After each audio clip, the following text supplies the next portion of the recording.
LIC music purchase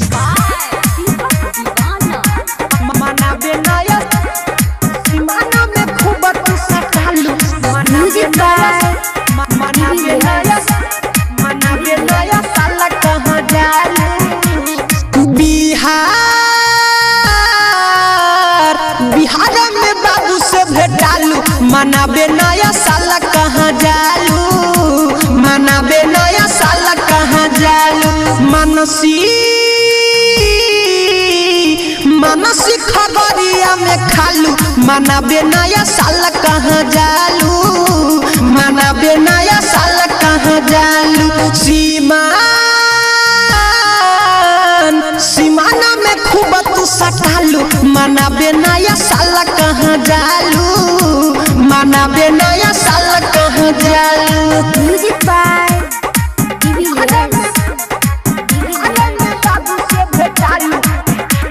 मनाबे नया साल कहाँ जालू पीके बियर काहे बोले लगलू तू तो हैप्पी न्यू ईयर माने लगलू हमरा के काहे बोले लू कम हेयर काहे बोले लू कम हेयर हाँ पीके बियर काहे बोले लगलू तू तो हैप्पी न्यू ईयर माने लू हमरा के डियर काहे बोले लू कम हेयर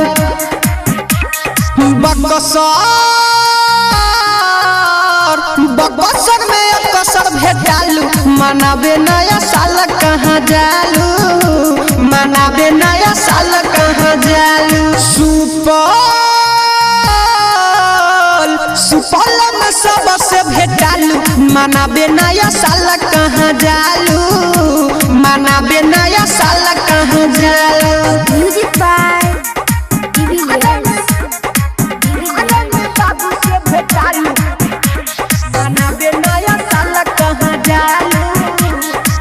घूमे जालू तू तबाध में सखी सहेलियन के साथ में जके जिगर बोले हैप्पी न्यू ईयर अमित आशिक हवे डियर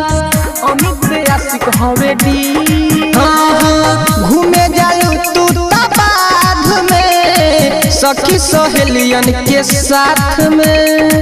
जके जिगर बोले हैप्पी न्यू ईयर अमित आशिक हवे डियर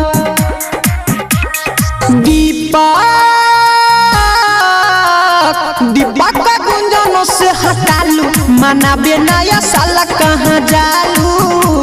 मनाबे नया साल कहाँ जालू